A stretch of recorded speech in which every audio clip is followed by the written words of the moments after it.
Ya estamos de regreso. Es el Museo Regional Casa del Alfeñique, aquí en el centro de Puebla. Y estamos conversando en Amor por los Libros con Gerardo Oviedo, que nos decía de un salto mortal que algunos chicos dan de leer a Harry Potter a pasar a Ana Karenina. Ese es un triple mortal con un grado de dificultad enorme. 7.2, no sé. Sí. Pero fíjate, yo lo atribuyo a que, y hago una analogía, a lo mejor es un poco silvestre, pero Robert Louis Stevenson, Mark Twain, eran autores bestseller de su época. Sí. Y eran para niños, y Julio Verne, eran autores vendidos. ¿Cómo se equipara esa época a nuestro siglo XXI, donde los autores también son vendidos y luego dan ese salto hacia otro tipo de literatura y que empiezan a leer? Y te lo pongo por caso, por lo que pasó conmigo. Yo dejé de leer literatura infantil más o menos a los 12 años y ya me dediqué a otro tipo de literatura. Me gustaba mucho El extranjero de Albert Camus. A los 15 años empecé a leer al Marqués de Sade y leí la serie completa de las obras completas en 3 volúmenes. A los 17 años empiezo a leer mucha filosofía, a Voltaire, a Rousseau, porque era lo que me llamaba la atención, o sea, el conocimiento, pero vas evolucionando de una manera distinta cuando sí te enseñan desde chico el arte de leer.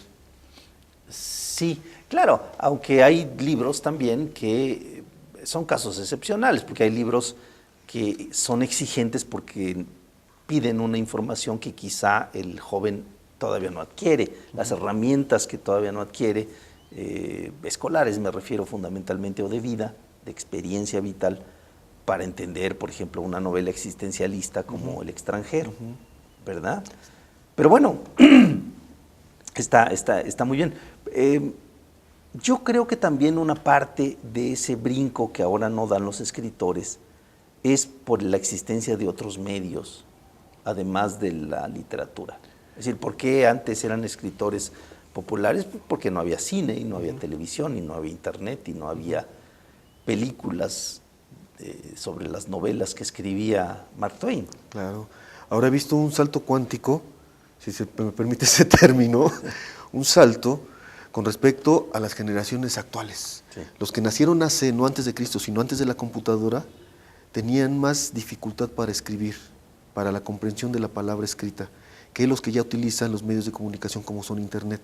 Y déjame lanzar una hipótesis algo silvestre, pero di un taller en un municipio de aquí de Puebla, muchachos que no estaban habituados a enfrentarse al quehacer literario, no podían escribir absolutamente nada, pero les pregunté, ¿quiénes de ustedes chatean?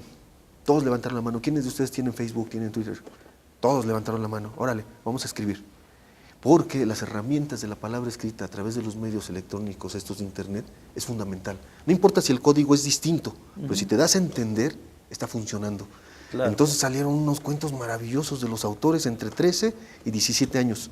Sí. Total que se logró publicar una antología con 50 autores. Extraordinario porque la palabra la están utilizando en forma escrita. Entonces, el proceso a la inversa significa que pueden comprender mucho más fácil la palabra escrita que aquellos que no utilizaban para escribirlo. Antes, ¿cuántas veces se mandaba una postal? ¿Cuántas veces se mandaba un correo? Carta. Una carta. Sí. Era dificilísimo, pero ahora todos tienen que chatear, tienen eso sí, van a ser los dedos más rápidos del oeste, pero utilizan la palabra escrita para darse a entender. Entonces, es una maravilla. Sí. Yo sí veo que no se va a acabar la literatura escrita. Es decir, en el siglo XIX se apostaba que con la invención del telégrafo, con la invención del teléfono, iban a dejar. Luego vienen los medios de comunicación como la radio y el cine y la apuestan. Pero yo no creo que se acabe la literatura porque tiene una mecánica distinta. Es decir, es intraducible a otro formato. Nosotros escribo una novela, es casi imposible la traducción literal de esa novela. Tiene su adaptación. Sí, claro. Tiene su adaptación. Como sucede con el cine. Exactamente, no se puede traducir. Por eso sí he apuesto a que la literatura renace siempre. Y como dijera Monterroso, sobre literatura nada está escrito. Sí, es un aforismo de Tito Monterroso. Hay que leer a Tito Monterroso. Hay que leerlo, hay que leer La Oveja Negra y todo. La Oveja Negra, obras completas, todos estos libros de Tito Monterroso, sí. que es un autor divertidísimo. Bueno, ¿verdad? Sí, no, vi en un portal una imagen de, ahora que estamos, no sé, en campañas electorales, pero muy divertido, porque está el candidato del Partido Institucional, Partido de Revolución Institucional, Enrique Peña Nieto, y está la imagen él sentado leyendo un libro, y está en la mañana, a media tarde, en la tarde y en la noche, y de repente dice, ya terminé un libro, y lo deja y era el dinosaurio, de Tito Monterroso. Sí, bueno. Sí, bueno, hay que decir que ese texto es de 3 líneas. 3 ¿no? líneas, y cuando despertaron el dinosaurio continuaba ahí. Sí, 2 líneas acaso. 2 líneas. Sí, bueno, hay algunos lugares comunes en relación a los libros. Yo sí coincido contigo, no se van a perder, no se van a extraviar. Quizá cambien de soporte, de formato, ¿verdad? Sobre todo, bueno, se vuelvan electrónicos en el futuro, en fin. Pero el contacto de un libro con un lector es la intimidad absoluta. Claro. Y eso no se puede perder. No se puede suplantar. Incluso, no sé si tengas la información, pero ahorita ya están haciendo libros electrónicos como tipo libros. Sí, sí. Es decir, la hoja de papel es flexible, la pantalla. Sí, sí. Ya puedes sentir el gusto ese por tener el objeto en tus manos. Entonces, el formato no importa, porque así cambiaron las computadoras. Antes se escribía en lápiz y los escritores románticos pensaban que era la extensión de su ser al utilizar el lápiz. Ahora la computadora es mucho más rápida para escribir, para corregir los textos, porque a los 17 años hice un ensayo sobre algunos elementos en el Quijote que no había contemplado Cervantes. Por ejemplo, uno muy famoso era que a Sancho Panza le roban el burro, la mula que lleva, y a la página siguiente ya lo tiene y nunca se explica cómo tiene. Entonces esas incongruencias, actualmente con los medios con los medios electrónicos de soporte para escribir, creo que es más fácil la corrección. Entonces yo apostaría que los escritores que nos están viendo hicieran obras maestras, porque tienen todos los elementos necesarios para escribir de una mejor manera. Sí, son los famosos errores que hay en todas las novelas. Todas las novelas. Y esos errores se notan mucho, por ejemplo, en las películas, ¿no? En las películas donde... Los bloopers. Vemos de pronto que se asoma el micrófono, se asoma la tecnología, la cámara y esas cosas. Eso es así, los escritores no están ajenos a esto. Y hay muchos ensayos sobre estas... Sí. Yo no diría que son incongruencias, sino fallas, erratas en son una obra fundamental de nuestra literatura, claro, que es el Quijote, ¿no? Claro. Oye, ¿y qué lees ahora? Fíjate que ahora leo todo, todo lo que me cae en las manos. Leo a todos mis compañeros y colegas escritores poblanos para ver cómo va nuestra literatura, porque considero que en todas partes hay talento. Entonces, si alguien en Aracataca ganó un premio tan importante como fue el premio Nobel, Gabriel García Márquez, ¿por qué no en Puebla? Hay tanto talento en todas partes que en cualquier parte hay un diamante que puede ser explotado y que puede salir al mundo. Entonces leo mucho a los autores locales, leo mucho a los autores nacionales, leo a los autores españoles que nos llegan por bandada, y de todo es lo que leo. Leo a los norteamericanos, por ejemplo, a Junot Díaz, que me parece uno de los autores más atractivos por la dinámica que utiliza en su literatura.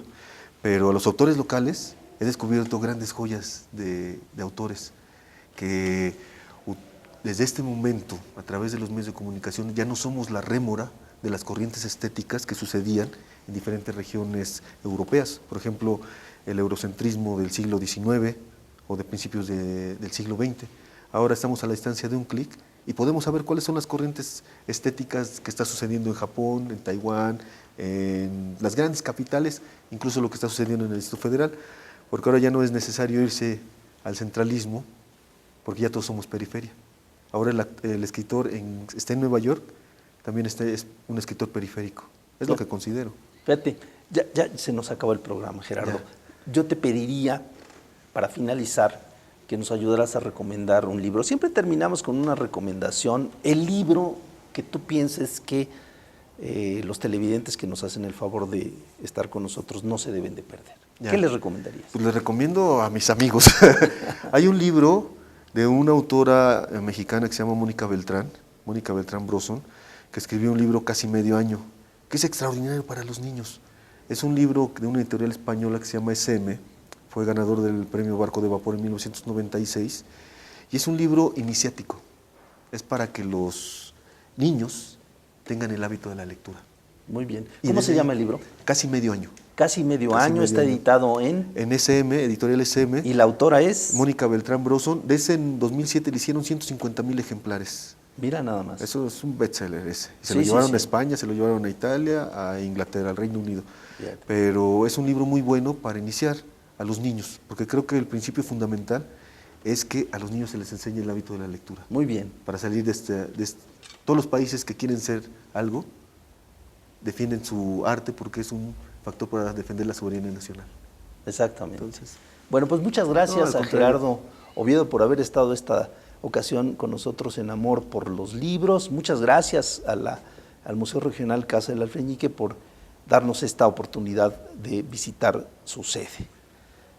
Nosotros los esperamos en la próxima emisión de Amor por los Libros. Ya sabe dónde, en Puebla TV, aquí estamos y vamos a seguir platicando con más invitados. Muchas gracias, Gerardo. no, al contrario, a ti, Jaime. Gracias a ustedes.